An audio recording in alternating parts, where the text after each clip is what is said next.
So just in case you missed last week's episode, here's what you missed. Last time, Mark and Royal celebrated 100 episodes of Graveyard Carz by taking a look at the never-before-aired original pilot, featuring the shop's very first restoration and the very beginnings of the legendary Phantom Cuda. Now, Dave jumps from Challenger to GTX. Will struggles to finish the cut and buff on a beautiful and unique 1968 Copper Charger. And Mark checks the progress on his custom A100 build with the hopes of revealing it at SEMA 2018. They're coming to get you, Barbara.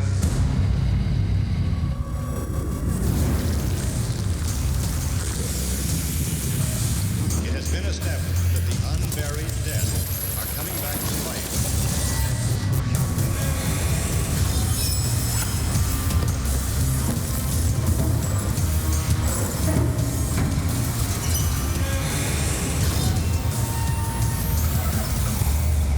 Because of the obvious threat, this station will remain on the air day and night.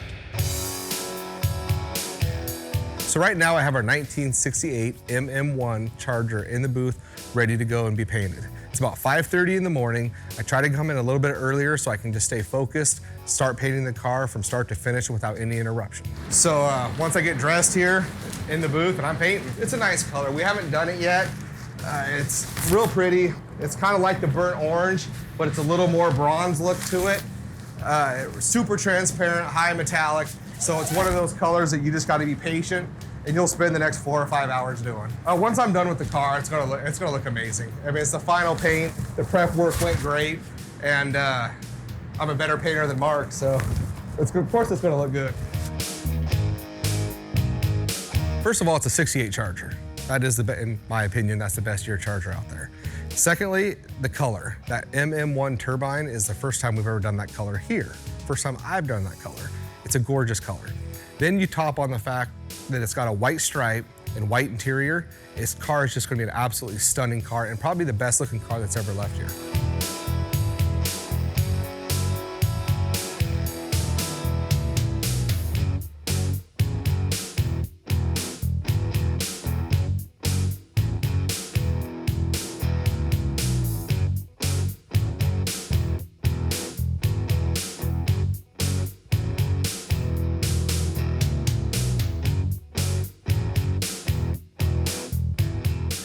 It's gonna be the normal routine. Mark's gonna pull in, that big honking nose is gonna pick up some smell that he says he can smell, whatever. He's gonna come running down this little hallway here. Well. Run into the paint shop, say, oh my God, what are you doing? And it's the same exact stuff we've done for like 2 or 3 seasons now. So if he's gonna do this, some new material would be great. You've never done that color. That's MM1 turbine bronze. What's the difference? You know, right now I'm just not in the mood for Mark and any of his BS. Well, you're supposed to get my help on it. I'm not doing that. I don't know what that means. And I'm just not in the mood for it. I've already talked to him earlier this week about trying to borrow a car, so I'm gonna drop my car off at the dealership. It should be there. Good idea. Dodge, right? Chrysler? Yes, Chrysler. Mopar family. It's gonna be there for a couple days. In the event it goes over, can I borrow one of your vehicles? And that didn't work out well either. So I'm just not interested in talking to him from this point forward. Can't see magic paint without a magic hat. Hat, please.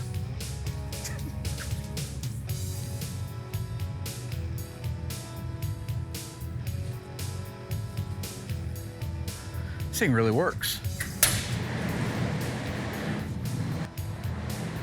Turn them on. Turn the lights on. Turn them on.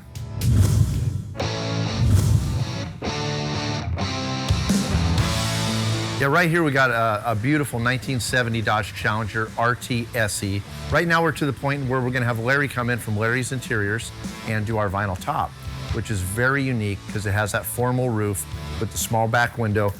As you can see, this outside edge right here is the original Dodge Challenger window opening. And then what this does is it actually goes in the existing window opening of the Challenger, and then this right here is gonna be our new size back window. Very rare, very hard to find. Nobody repops this back glass, so you gotta be really careful taking it out. And I'll tell you, I got about a half a day into taking this glass out because it was all urethaned in there. I got it sanded down, gave it to Will. Will put a nice coat of epoxy primer on it, so it's all ready to install. But as you can see, I go through and mark all my clip locations. So when Larry gets that vinyl over there, he'll have to actually stretch that vinyl over here and fold it into this window opening. So two things are gonna happen. It's gonna cover up all my clip locations, so I need to know where they're at so I'm not having to pull his vinyl top back off to find the holes. But also, he's gonna have to put that foam in here because all these recesses for all the screws that I'm gonna put in here to go into the existing window hole is all gonna be visible. So when he lays that foam over, he'll actually sand that foam so it'll be even with the roof of the car. So whenever that vinyl's stretched over this plug into the new location, it'll look so clean like the car came with this small of a back window. So let's get this baby in here. Turbine bronze metallic. Difficult to spray, difficult to cut. Looks pretty good, don't it? Oh my God. A moment of silence, please. Dearly beloved, gather here today to lay to rest this run. Pretty color, isn't it? What code is it? Oh no. No! The hat ain't working, man! And this is not glued in. What I'll do is I'll seal it after I got it all screwed in there so nothing gets past it. If I end up urethaning this plug in here, it will not come out. And this is fiberglass and you will literally destroy this thing trying to get it out. So if by chance something happens and this top's got to be redone, I just seal around the outside edge of it here so nothing will get by it. I'll seal all the screw holes off. And either if anything ever goes wrong, they can still get it out. And that's the way they've done it from the factory. If you look at this, there is no urethane on the back of this thing, so it wasn't glued in there. So now I just need a whole handful of screws, and I'm just gonna go to town. I believe it takes about 21 screws, so I wanna make sure all my marks are in there, and then it's just the art of getting it centered on the existing factory holes and getting it put down. So let's get to work.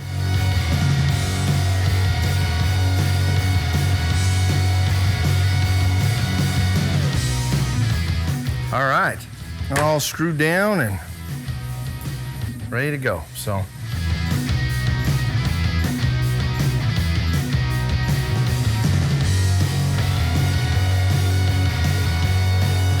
Well, as you can see, I got the window plug put in our 70 Dodge Challenger for Lance Works. He's gonna be super stoked to see the progress on his car. I got Larry coming in the morning. He's gonna knock out the vinyl top on this car. Very unique top on here. It's got all that foam on there with the small back window, SE option, very rare. So we're looking forward to seeing this car with the vinyl top on it all completed, so check it out. Moment of silence. Dearly beloved, we're back again to lay to rest run number 2. Oh, this is why I do when you're gone. I just don't understand. Did the gun change? Is there something wrong with the hat?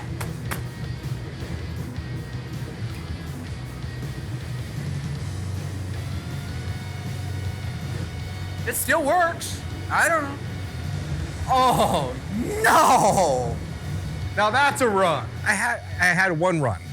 There isn't a painter that's watching this show or somebody that's at home. It doesn't matter who you are. Every painter has put a run in something.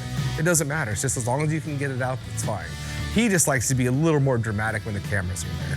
Because I've done it a couple of times, and it's not a big deal. But the second those cameras come on, then the over-exaggeration of praying and God help us comes out. Are you done? I'd recommend getting a new hat, Magic Man. Well, here's the thing. That Magic hat never did this before, right?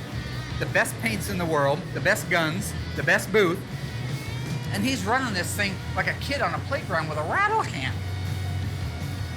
The name of the paint that we spray is DMD. That's the base coat. So I'm going to change his name to Run DMD. I could go with Run DCC. That's the clear coat. Looks good, Willie! So I got to thinking, I show up early, and then Mark shows up early. So either Camera Boy 1, Camera Boy 2, or producer ratted me out to Mark, or maybe that nose really does pick up a good smell. Run DCC.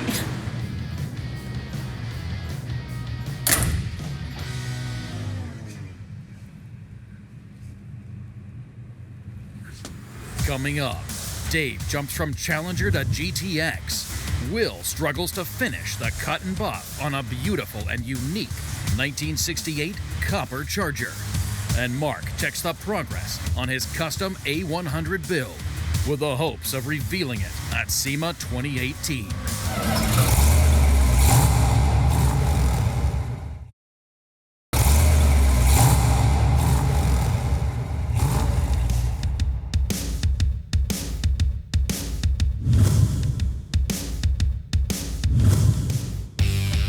So I just finished doing the final paint on Zeed's Charger. Car came out beautiful. With that being said, is Mark can't smell paint. He can't smell paint from his house. He can't smell paint from his office. I know he's got a big nose, but that nose doesn't work that good. Hey, Willie. How's it going? How can I assist you, my friend? No, grab a chair. I don't want to. No, you're fine. All right, Brand new cat. level with me. How can I help? How is it you know? Yeah, it's 25 years old. Yeah, well, that's not 25. That would make me 10 years old when the picture was taken. Anyways, how is it you know when I'm painting? Is it George? You got cameras? I don't know what you're asking me. What is it you want to know? I'm here to help you. Mi casa es su casa. Okay, once again, Yeah. how is it? I've told you before, just like I've told all these guys. What do you think? This is for looks? Would God give somebody that for looks? No, I would. No, you wouldn't think so. No, It's all funny. Well, it's a functioning device. The nose. Seriously? Yeah. And that's what you're gonna stick with? And that's what I'm gonna stick with right there. God, this was a complete waste of time even coming in here. If I had a band, I'd call it Guns and Noses. You grab the door and close it. Yeah. Grab the door and close that again. Yeah. If I was able to tell the future, it'd be Nostradamus. So you guys know how Mark is. I mean, Mark's Mark.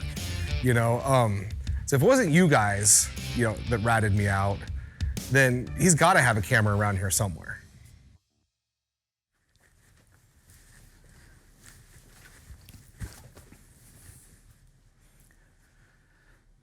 So you're wondering what this is.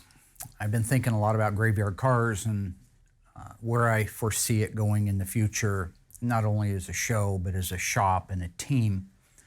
And I've noticed that it's hard for people to say what's on their mind when other people are standing next to them. I mean, I think we're all a little bit that way, that we're a little more emboldened, like they talk about keyboard commandos that are more willing to say something when they don't have to face somebody. So I've invented this confessional. You've seen similar ones out there, but you've never seen it in this particular line of work. And what I want it to be is an honest, sincere opportunity for anybody to come in here, sit down, and say what's on their mind without ridicule, without having a pushback from somebody or an argument. And I hope that what it ends up doing is extracting from somebody their true feelings that need addressed in order for us to continue to grow as a family. And is this something that we can make work? Is this a change that is necessary for Graveyard Carz to grow?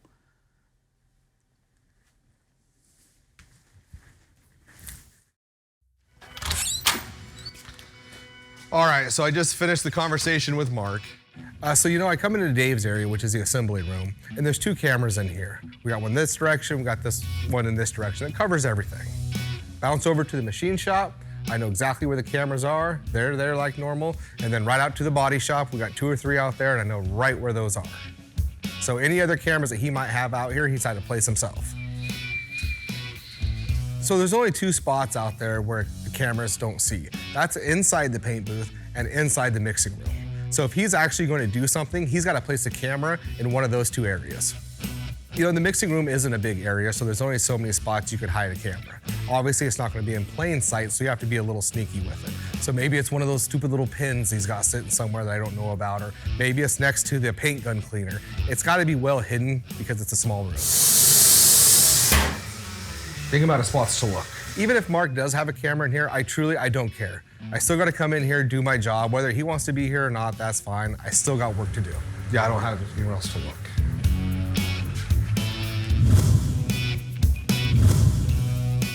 Larry's all done installing our vinyl top. Did an amazing job. Car looks fantastic. So now I can get my hands back into the game and get going on this firewall. So that's what I'm gonna do now. I'm gonna build out the firewall in the 70 Dodge Challenger. Wiper motor, brake power booster, master cylinder, brake lines, proportioning valve, you know, the firewall, actual brake lines, voltage regulator, ballast resistor, horns, and so on. So I'm just gonna try to get as many components on the firewall as I can, so we'll be all ready for the engine, suspension, and drivetrain. Okay, well, I'm gonna get started here. I'm gonna start with my firewall brake line here. Climb in here. I got this baby sitting right here.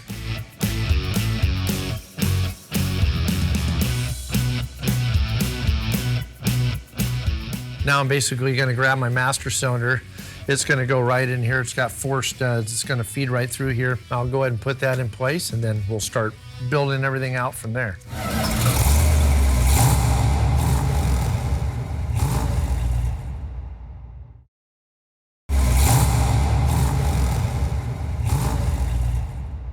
All right, so I got my master cylinder brake booster assembly in there. Got my firewall brake line. So now I'm gonna move on to my proportioning valve, divider valves, and all my lines that'll actually feed to the master cylinder and then feed downstream on the car. So I'm gonna grab that and get that put in there. Now I build this out ahead of time. You can kind of see here, it makes it a lot easier. All these lines are individual. So either all I gotta do is just put it and hook it into place. Very difficult, so the more you can build out like this, the easier it is, so. Yeah, this system's been around for a while, you know, and I mean, it's still used today. When back in the old days where it just divided the fluid, if you broke a line, all your fluid would leak out and you wouldn't have any brakes whatsoever. So it's come a long ways, and now they got anti-lock braking systems and everything else that are computer controlled. But this back in the day, 1970, was pretty advanced, you know, having the dividing valve and the proportioning valve with that downstream valve that kind of keeps that brake pressure in the rear separated from the front. So it has come a long ways. I always like to install as much of the engine compartment as I can. For one, once that engine goes in there, it takes up so much real estate that it's really hard to get to a lot of those fittings, a lot of those brake lines. I'm gonna go ahead and put in that 3-speed wiper motor. It's a date-coded wiper motor. It was his original one. They did a great job, beautiful job restoring it. Getting those installed beforehand saves me from leaning over the fenders, possibly causing scratches and dents in the car, you know, and in the paint. Voltage regulator right there works in conjunction with the alternator to charge your battery. This right here, this ballast resistor, this here will cut your voltage down.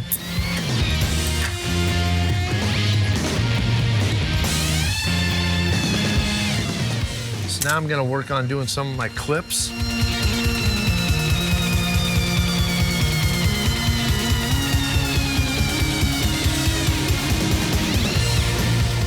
All right, so I got all my clips in there. Of course, I won't be able to actually clip any of these in until I get my washer bottle in there, and I'll have washer bottle hoses going through here, then up into there to my nozzles and everything else for the washers. All right, so now I'm gonna put my horns on. All right, got our unique bolt. You can see these are paint cutters. They got these little sharp teeth on there, so when they screw onto these horns, they cut into that metal, because if these things don't ground, they won't work.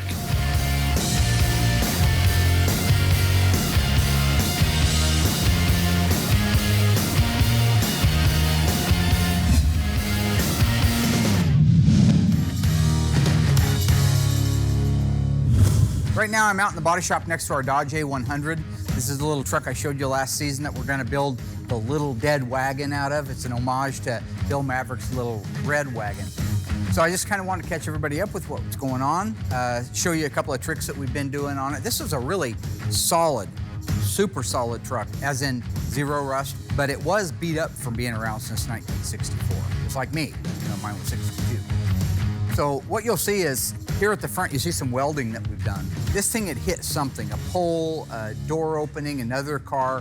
And so all of this area that you see between these weld points was caved in, all the way into here. What we did was cut that piece out so we could put it on an actual, like a bench, and start metal finishing it from the inside out. And so what you see right here is where we were able to knock all the dents out of it and get the shape that we needed. Then all we have to do is weld it back on, grind our welds, do any mudding that we have to do. And the main reason for that is this is a 1964 model truck. Everything is real steel back then. It's not the stuff that we deal with today that's a really, really thin gauge, high strength, low alloy steels. So trying to get in here where it's a double panel is impossible to get in there and knock that dent out. It's much easier just to cut it out, lay it upside down, hammer it out, and weld it back on. That's what we did where you see this mark in the valance here. Everything that you see right through here, all the way around the corner, we had this lower valance piece off of there, and we were able to straighten it out really nicely on an actual bench, then put it back up in there and metal finish off all the welds. So that's why that looks so much better. Before it was caved all the way in back to here. Now our nose, it was caved in too, but we have full access through here to it. So what I was able to do was get in here where you see some of this watered up metal right here, this kind of damaged area.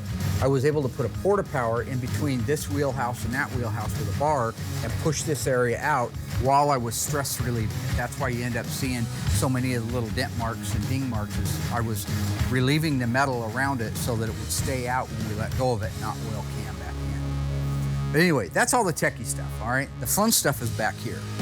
Back here. Now, originally this had a 15-inch tire that was like a little cookie cutter, okay? You can see that we now have these Hoosiers in here. They have almost 20 inches across the face of them. They're 33 inches tall. This is very similar to what they were running on some of the wheel standers and dragsters, top fuel back in the day. You see that most of the bed is cut out of it. You see the engines out of it. If you look straight down here, you can see that all that's out of the way. Starting at the front cross member that you see the little spider web gussets, that area right there is what's going to hold the second generation 426 Hemi. I bought a Mopar Performance 426 Hemi for it. I sent it back to Ray Barton. Ray Barton's building the hell out of it. He's going to put a blower shop 871 blower on it. We've got some Holley carburetors going on it. So we think it's going to put out about 1,000 horsepower. So all of that heavy 2x4 and 2x3 and 2x2 box tubing that you see starting all the way back here going forward is the reinforcements that we need for this truck to be able to stand up to that much brute horsepower that's coming out of it. Even though it probably won't get much of a bite, meaning it won't hook up and really do a lot of damage, what little bit it could do, what kind of flexing it could do when it does get a bite, could twist the little truck up. So that's what all that reinforcement is for. We went out of our way to do the little cool spider web gussets everywhere that we could.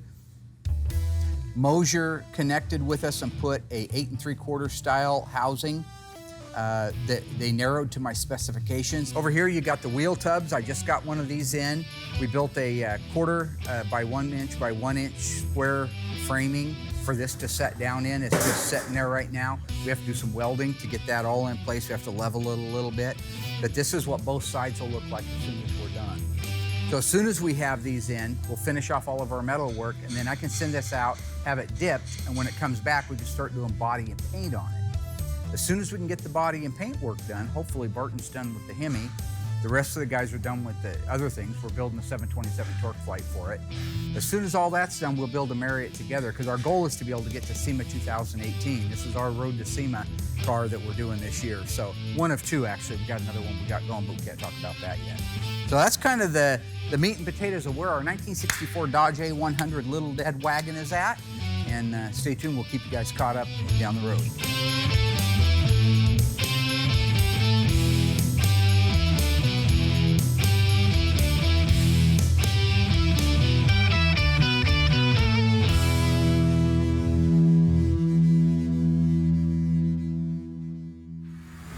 Stay tuned. Dave begins the final assembly on a beautiful 1969 Seafoam GTX. And the mystery surrounding Marks and Will's Confessionals is finally revealed.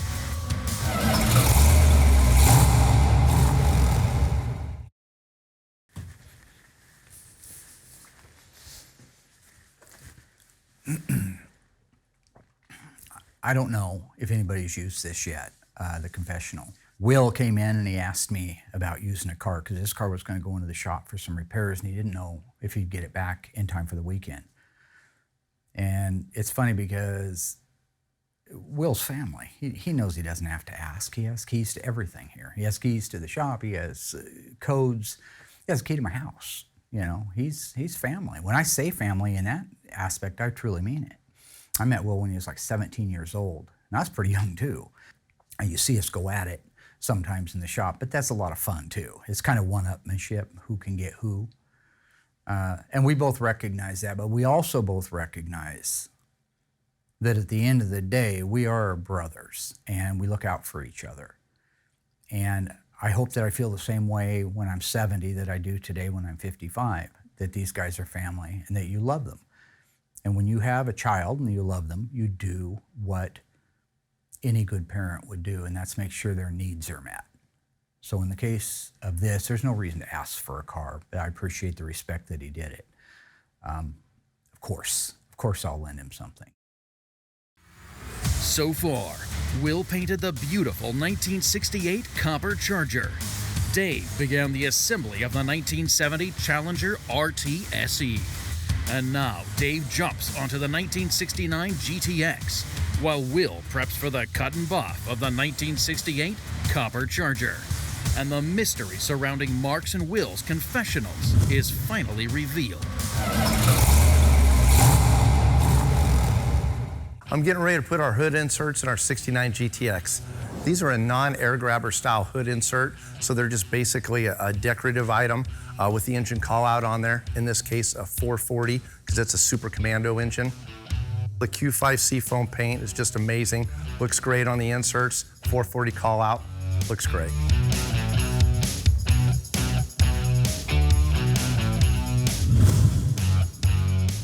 Hood insert look fabulous. They look so nice on that hood there. Just really accents that hood and gives it that real muscle look.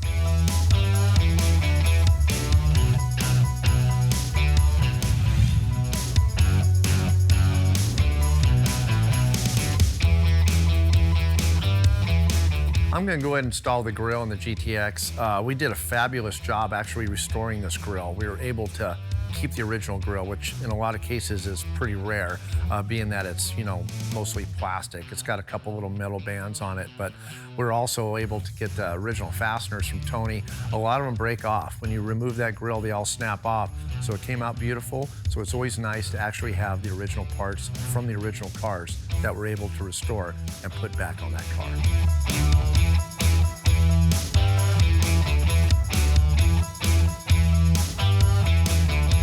The GTX is beautiful. It's coming together so nicely. Everything's just kind of falling suit. I'm not having any real big issues or real big problems so far. So it's kind of nice whenever everything just kind of falls in line and you can just kind of keep going with the flow. And so it's going great.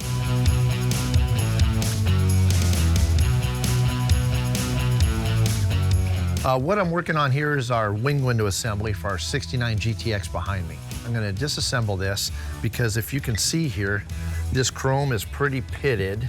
In this case here, our vent frames are a little bit pitted, so I'm going to replace those with Tony's parts. He has a really nice aftermarket vent frame. The chrome's beautiful on it, looks just like original. So I'm kind of mixing original parts with aftermarket parts in this case. And then of course I'm going to put new rubber in there as well from Metro Molded, and then new glass from AMD. I'm in the process of changing out this front piece right here.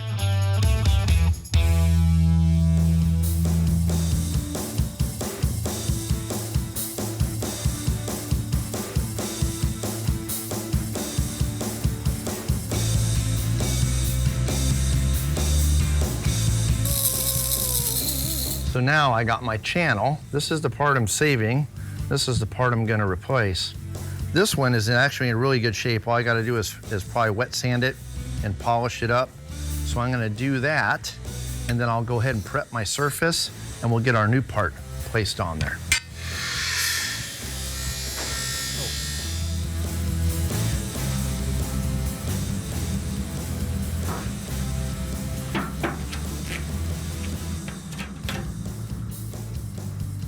Okay, yeah, we used the last one on the DP90.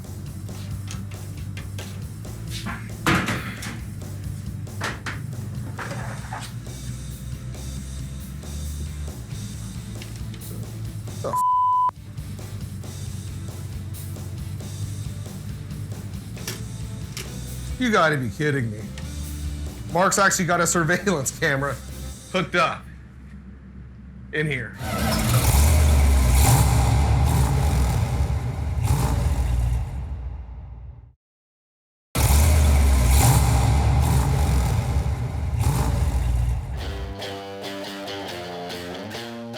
What I'm gonna actually do is I'm gonna panel bond this with some 3M panel bond adhesive. Works fantastic. I just gotta kind of prep this a little bit and scratch it up pretty good in there. And then I'm gonna sand this part right here, shoot some panel bond in there, clamp it together, and it'll be like brand new.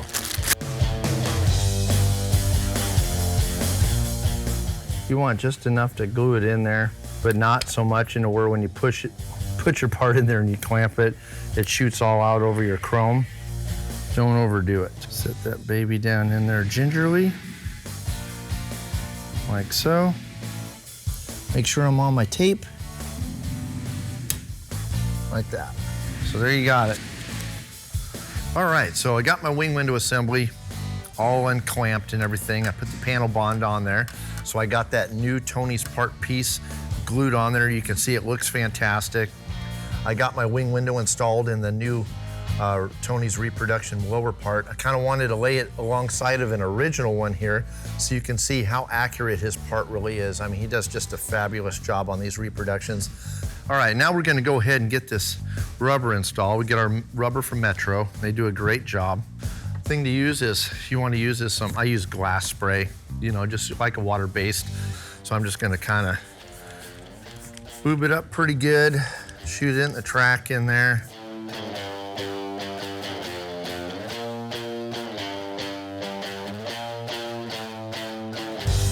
All right, so now that we're to that point where we're gonna marry the door glass to our wing window assembly. They're a little bit tight at first when you put the new ones in, but they'll eventually break in. So keep our fingers crossed that everything goes okay. Now you're doing a lot of different things. You gotta hold this down, feed this in, try to keep the glass from turning all at the same time.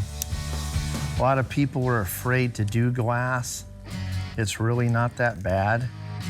It's just you really need to take your time. See, like the top one went in that time, but the bottom one didn't. Getting it to go in. So my front shoe went in there okay. So now I gotta work the back one in. So there she goes. You can see it's kind of tight, but there she goes. She's in there.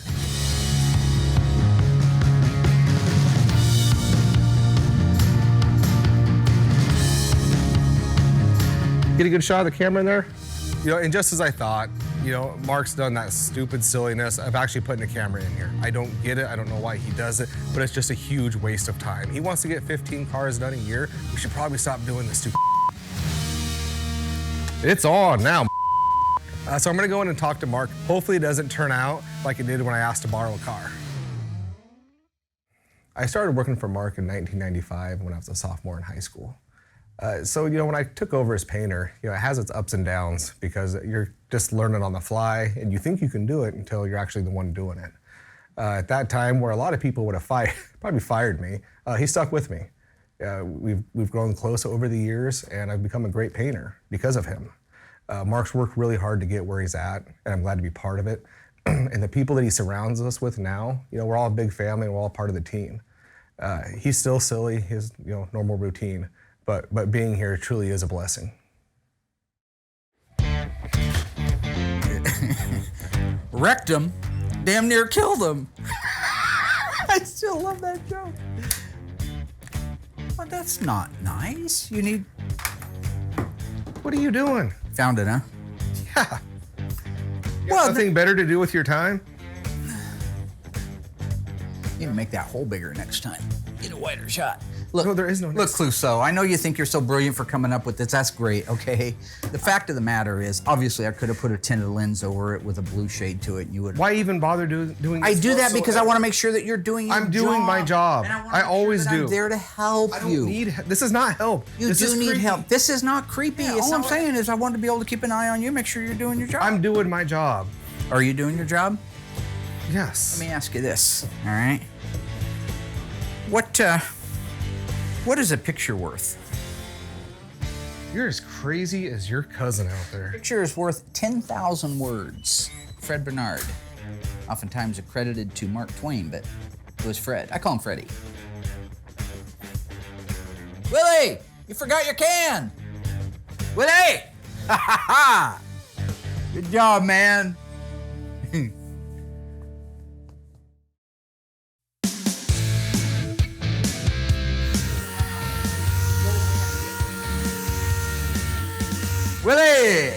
Willie Wonka! Nope, just Will still. William Scott. What's up? William Scott Scott. Your middle name's Scott, right? So is Willie Scott Scott? No. What's your middle name? I'm not gonna tell you. Yeah, it's Scott. No, it's not. I have a question for you, my friend. Yeah. Any particular reason this one's taking twice as long as it normally does, like 2 weeks to do it? I assume you're doing the wet sand and the buff on it? Obviously. Uh-huh. I'm out here on my own still. Any particular reason you're on your own out here? Who else would be out here helping? There's a I've asked for help. What in the name of F is that? I don't know, you're over there. What, did you fall into the paint in the last coat? Why isn't Alyssa out here helping you? That's my point. Because that doesn't work out. Well, you trained her. I did it and that didn't work out at all. Alyssa can't help, especially on cut and buff. She couldn't even help prepping. Alyssa has been working, right by my side, learning how to do this. But you got to start at like prepping cards. You just can't start into buffing them. So there's no chance in hell she can walk out there and buff a fender and have it look good, B, look better than mine. It's just not gonna happen. Put your hair back. You're gonna get it all wound up in the buffer and it's gonna burn the side of your face, it's gonna catch on fire and he's gonna put it out with a rake. It's gonna look terrible. Oh my God. Will's gonna work with you on making sure that you know how to do wet and sand and buff. In the unlikely event, God forbid, something should happen to him, you should be able to pick up and rock with that. So you take over with her. Alyssa, you follow his lead. Okay. He's gonna tell you, he's basically done most of the car. I want you to have this fender all to yourself. So you're gonna have to re-wet sand it with 800 and then work its way out. You're gonna do that. So don't do any buffing on there. You can do whatever you want with the rest of the car. But I want this fender to be wet sanded and buffed by you. I want this fender to be wet sanded and buffed by you. Last time Will worked with Alyssa, I felt like he didn't really give her necessarily all the tools and the ammunition. There's not a lot of great teachers out there. I've been referred to as a good teacher. What he doesn't know is I've taken her under my wing and I've spent some time with her buffing. And she's doing really good. Let the competition... Wait. Competition? What is a competition? What are you talking about? I didn't mean that. Is this a competition? No. Against somebody that's buffed one time in her life? She's never even That wouldn't buffed. even be fair. You haven't even buffed yet? Okay, so I want you to work with her. It's not a competition, but you know me, I'm a competitive kind of person, right? Got to keep the juices flowing. See, I move in, knock that, and I move out. So watch this move here. See, I'm in, What's wrong with him? and now I'm out. What's wrong with him? In, out. Oh. Okay, so you know what we're doing?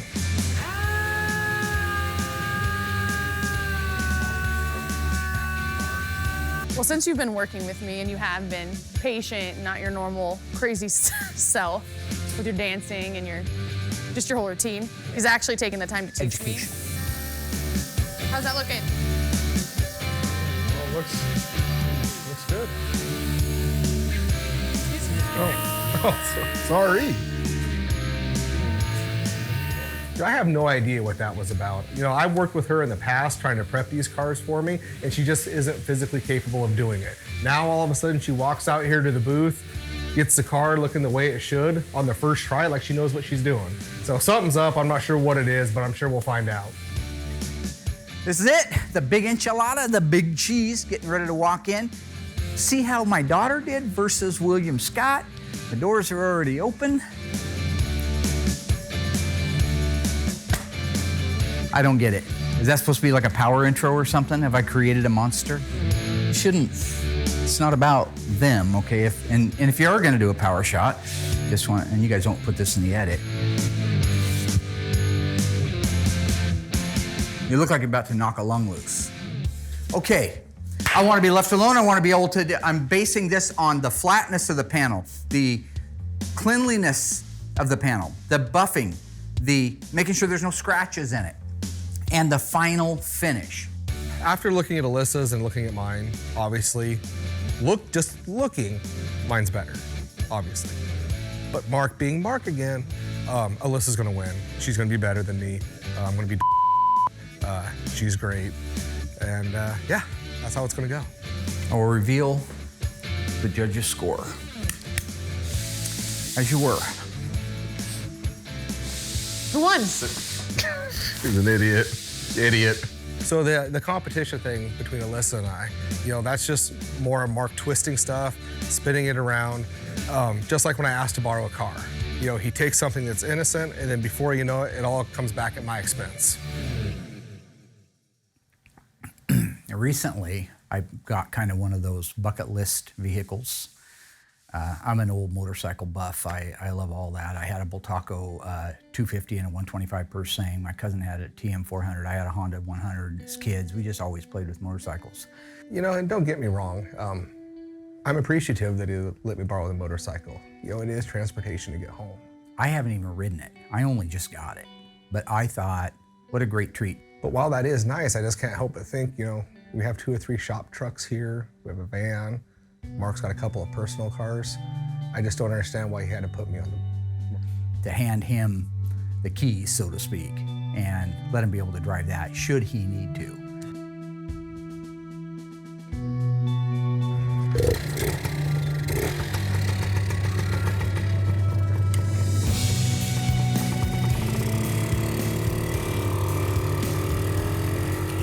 So I guess at the end of the day, I have to look at the bright side. It gets good gas mileage. If I crash, I'm not gonna go far to hit the ground. But I'm Will Scott, the #1 painter here at Graveyard Carz. You know, I have a reputation. I can't be going around town on a mini bike. It looks ridiculous.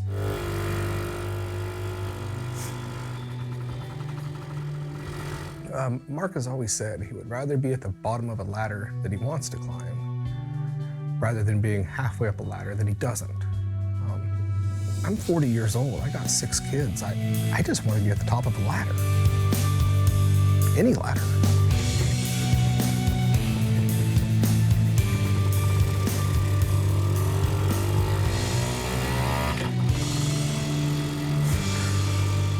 Well, I would like to personally thank you for letting us get absolutely nothing done this week. Dude, that was all you. That was 110% more of your ridiculousness. Here's the we thing. should rename the show to that. You know, what I've learned over the years is I've learned just let somebody talk. You may learn something. Go on, please. No, it's just more silliness. We gotta stop. My You job don't is need to make put a sure camera. We know your nose works good. We've seen it. that you That's do your fine. job. The camera's a waste of time. Alyssa and I have to give that to Alyssa Rose at 98 points. Will, you were very close. Very good job at 97. It's a close one. You should give yourself a pat on the back. you know, whatever you're trying to do there with her and I. Would you admit one thing, that every single time that I've come in and helped you, that there's been galactic problems that we've avoided because of me? You haven't been out there to help me. Been out there many, many times, and while you were still Replay the footage of that. Yeah. When was the last time you came out there and helped me? You weren't even twinkling your daddy's eye when I was doing this. That makes no sense. Have you used the confessional at all? Yeah, unfortunately I did. Oh, you did? Yes. It's excellent. And wasn't that therapeutic? Didn't you feel like you were making a connection? No, the camera's right here. I did mine. I cannot wait to see it. I'm not interested. How do you think you're going to see it? You're going to air it.